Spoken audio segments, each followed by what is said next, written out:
What's up everybody? Trent Smith here, and in this video I'm going to share with you guys how my choice of WaterCraft has evolved over time. I've noticed a pattern that's kind of opened my eyes and revealed to me what my true end goal may be in that aspect. So in this video we're going to go over all the WaterCrafts that I've had over the years and maybe why I have changed and what my thinking was in regard to that change. But before we go through that and I show you guys all my WaterCrafts, I want to mention a few things. For all you interested in the gear giveaway, and if you don't know what that is, I have these 2 boxes full of gear that I cleaned out that I'm going to be sending to 2 lucky winners free of charge. All you have to do to enter into that is just sign up for my newsletter. I'll have a link below. You can just sign up for that. A newsletter is something I've been needing to create for a while. I just haven't done it. So I want you to sign up for it. It's going to really be some value. I'm not just going to be spamming you with a bunch of junk. But also, I have a few upcoming trips, and I'm really ready to get this year started because COVID and all kind of other stuff has kind of slowed me down the beginning of this year. We have the Skiff Rally coming up as well. All right, so let's get into this because I'm really excited to kind of just go over and reminisce about my past WaterCrafts. And this was really fun for me because, I actually realized, okay, this might be my end goal. I think I see it. This is what all this has meant, why I've transitioned through all of these WaterCrafts. So stay tuned to the end of the video, and I'm going to share with you guys what my end goal WaterCraft might be, what my prediction is. And it's a pretty good one, of course. So all this revolves around my love for the water, my love for the outdoors, my love for adventure, maybe a little bit of danger every now and then, and exploring the unknown and just, challenging myself. Now, I will say that growing up in my childhood kind of helped prepare me for all this because, I grew up in the outdoors, camping and stuff by myself. I grew up on a farm, so I was always playing and running around the woods and stuff by myself. So that kind of got me used to being in the outdoors. And also, my parents, they enjoyed being on the water, and they liked getting my sister and I out on the water. So some of my first WaterCrafts, or first memories I remember, is going and canoeing some local rivers. And that's the Chattahoochee River, which you guys have seen me do videos on. And we would just go canoeing, I don't know, a handful of times every summer. And we always enjoyed that as a family. Now, I do remember what I think might have been my first trip. And I know that I've heard my dad tell this story and how I screamed almost the whole half of the time because I was scared to death. Didn't want to be on that canoe in the water. But I think part of that was because right when we started, I saw another canoe with my sister and someone else in it that just like flipped over and got stuck somewhere, so it freaked me out. I don't know how old I was, but I was pretty young. But obviously, I was able to overcome that fear as we continued our canoe trips and stuff. So then my first actual WaterCraft that was my own, I got an ocean kayak one day. And I would use that thing down at the beach when we would go to the beach. And I'd ride the waves and flip and all kind of stuff on that. And so that kind of got me introduced and, kind of got my feet wet or my paddle wet, so to speak. Then my parents got us a small bass boat that we really enjoyed. And we also had a small center console boat that we enjoyed, and we took these things out often, and they would let me drive, and they taught me how to do these things. I got my boater's license when I was either 12 or 13, as young as you could get it. So I was learning how to navigate and how to think on the water and drive a boat pretty early in life. Next up, which I would call a stepping stone or a really big spark for my adventure and my love for the water, that would be my senior cruise. So my senior year in high school, we went on a cruise. I had a blast. I kind of fell in love with the Caribbean because we went down to Mexico and stuff, and I just loved the clear water, loved the snorkeling. I was like, oh my gosh. In the back of my mind, I said, okay, I want to figure out how I can do this forever. I want to always do this. This is so awesome. I want to live that island time feeling and just go and chill and cruise and explore the outdoors. That got my mind rolling. So then after that, I got a sailboat off of eBay. Picked it up, didn't know anything about sailing, went and got this boat, barely made it home with me and my buddies. We almost got stranded, ran aground at night. We just had a heck of a day, but we learned a lot on that first day on a sailboat when I had only read a few books about sailing. I ended up kind of fixing the boat up, kind of sprucing up a little bit, and I sold the boat and it made a little money that I got to put in my pocket. So then I bought another small sailboat, a South Coast 22, which actually is my first YouTube video. I had dreams of restoring the boat and using it and going camping, but that didn't work out. I ended up selling the boat for about what I paid for it. Now, all this time was my senior year in high school and my college years and stuff, and so I wasn't really concerned about adventuring and things like that. I was more concerned about having a good time. So my outdoors and stuff kind of got put on hold, and I was focused on other things in life. But after my short college career was over and I realized that that wasn't the path for me, I ended up coming home, and my fire was still lit that I wanted to get out and live some adventure on the water. So I was still thinking, okay, how can I do it? I was like, okay, well, I don't have much money. I certainly can't pay fuel on a big boat to go and do stuff like this, and I know a little bit about sailing, so what if I got a sailboat that was capable of going to all these foreign places that I want to go to, like the Bahamas and things? So I was like, all right. So I ended up getting a Watkins 29 sailboat that was down in Panama City Beach, Florida, or actually it was in Panama City, Florida, at the City Marina, that is now wiped out from the Hurricane Michael. But I got that boat and I had it for, I don't know, 3 or 4 years, and I spent many weekends on it. I learned a lot about navigating, a lot about sailing, a lot about the weather, a lot about reading charts and maps, and just learning on how to go to these far destinations. But it didn't take long, and I realized that, you know what, Trip, this boat is just too big. It's going to take too long to take this thing from Panama City to the Bahamas. I'll have to take off for like 4 weeks or something to be gone, and I can't afford that. I was young. So I was like, all right, I got to rethink this. So got rid of that sailboat, and I ended up buying my Montgomery 17. Now this was the first boat that I ever really did a big adventure on. And I went to the Florida Keys for a week. I did solo, went from Marathon, the middle of the Florida Keys, to Key West and back. Had a totally awesome time. It was a little sketchy at times. I was, I was young, so to speak. I don't know how old I was. I might have been 20, probably. But I really enjoyed it, and I learned a lot on that trip too. And I also did some other smaller overnight trips or a couple-day trips on that around the Florida Panhandle. I've got a video on that when I sailed to Crooked Island. You guys should watch it. It's pretty enjoyable. I've kind of fixed the boat up, did some work on it, sold it, made a little bit of money. And I sold it because I was realizing that, this is a little too sophisticated. It takes me a little too much time to go out on a day trip. It takes me too much time to, haul it somewhere. It's kind of a lot to handle. It's got I think it was 16-inch or 18-inch of draft, and it had sails. So it was a little bit slow. Took me a long time to go places. So I was thinking, okay, I need to simplify things a little bit. So I bought a Hobie Tandem Island sailing kayak. This is a super awesome, pretty fast, pretty sleek kayak. That's a trimaran with a sail on it. Really cool rig. I had it for a couple years. Did a few videos on it. Really enjoyed it, but I realized that, okay, this isn't for me. This is, I had a trailer. It was still a little too sophisticated for my current means, because I didn't have a lot of money, didn't have a lot of, time to go and do stuff. Or I guess I probably did, but I was spending my time in other places, having a good time still in that part of my life. So I ended up selling that. All this time, I was simplifying to something that was simpler and easier to use, easier to get out on the water. So my next thought was, okay, let's go back to my local rivers and something close by that I can hit often. So I bought my Wilderness System Sealution 2 kayak that I still have. That's what I did my first kind of paddling adventure video on YouTube on. I think I have like 170,000 views on that video. It's really a pretty good one.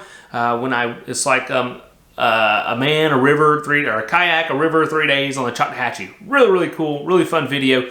But I did that, and that sparked my YouTube, sort of adventure career, I guess you could say, or my content for that. And I've kept going consistently on that water adventure content. That's what's kind of got me where I am today. So here I am, enjoying and loving the simplicity of my touring kayak. I love how fast it is. I love how I can go and do these trips pretty easily. It doesn't cost me any money to go do this stuff. All I need is find someone to shuttle me, and I can go and I can do these awesome long distance trips, and I'm loving it, living it, all right? So then I buy another touring kayak, what was that? A Tempest? No, what was it? I got it written down, Trip. It was my Perception Sea Lion Shadow kayak, the yellow one that I had, and I enjoyed it. It was a little bit nicer than my Sealution 2, but the seat wasn't comfortable to me, so I sold it. Hey, if you guys are enjoying this video, leave me a quick like. I'd appreciate it. It really helps the channel. Easiest thing you can do to help the channel out. So after enjoying my touring kayaks for a while, I stepped up to the Kaku Kahuna Hybrid Kayak Stand-Up Paddleboard. Loved it. Totally loved it. Fell in love with the openness of the deck. I could just hang out on top of it, throw all my gear on it and inside of it. And I was like, oh my gosh, this is it. This is the answer. I can just hang out. It's like laying on the beach, going down the river. So I really dug that thing and enjoyed it. So I used it for a few years. And then I had a company contact me and said, hey Trip, we see your YouTube channel. Would you like to try our inflatable stand-up paddleboard? And I'm like, What? You want me to try this little pool toy? An inflatable paddleboard? Oh gosh, all right, sure, send it to me. So they sent it to me. I blew the joker up. I was super impressed how sturdy it was, how durable it seemed. Tossed it on the water, paddled it around, was in love with how straight it paddled compared to my Kayak Kahuna, was in love with how easy it paddled compared to the Kahuna. And I was like, oh my gosh, I found it. This is the answer. I'm so ready. So I've started doing trips on inflatable stand-up paddleboards. So my first inflatable SUP was the Leader Accessories board. Then I got the Red Paddle Co board from Red Paddle. And then I got two Aqua Marina boards. And then don't I have another one? Yes, then I got the Blackfin. And I love all those boards. I really like the Red Paddle Co and the Blackfin the best. And I choose one or the other depending on what type of waterway that I'm going to be navigating in. And I just started using those and loved them, totally loved them. So I started hitting up all of the, trips that were doable and that were feasible in my area for that. And totally enjoyed my time, and I'm still enjoying my time on an inflatable paddleboard. Then my eyes and my mind and my hunger for adventure was like, okay, what might be next? And so I was like, all right, hey, what if I did these long distance trips? Because people would ask me like, hey Trip, have you ever paddled from the Choctawhatchee to the Gulf?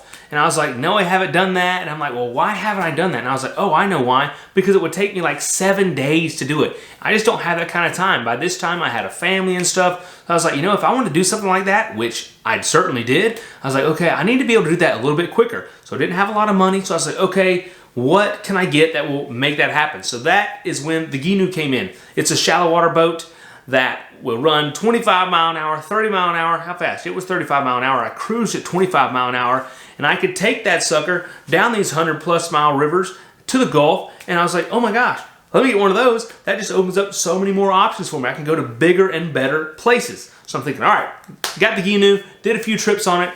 Didn't take me long to realize that Trip, if you go in any more bigger water or any more dangerous stuff, you're gonna sink this Ginu, because I kind of came close to it a few times.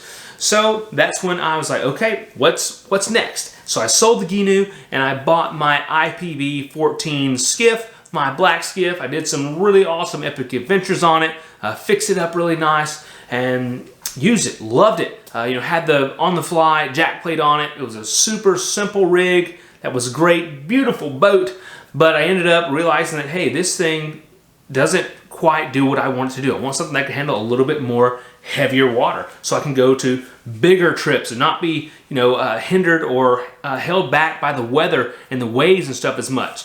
So I sold that boat, made a little money on it, and next up, I bought what I have now, and that's my Kayak 173. It's a little bit bigger skiff. It can handle water a little bit better, or actually it can handle chop a pretty good bit better so far. I haven't had it in really huge stuff yet, but what I have had it in, it's done impeccably awesome. And I just put a new motor on it, and actually tomorrow is the first day I'm going to go and use it, since I've had the motor for like, I don't know, too long.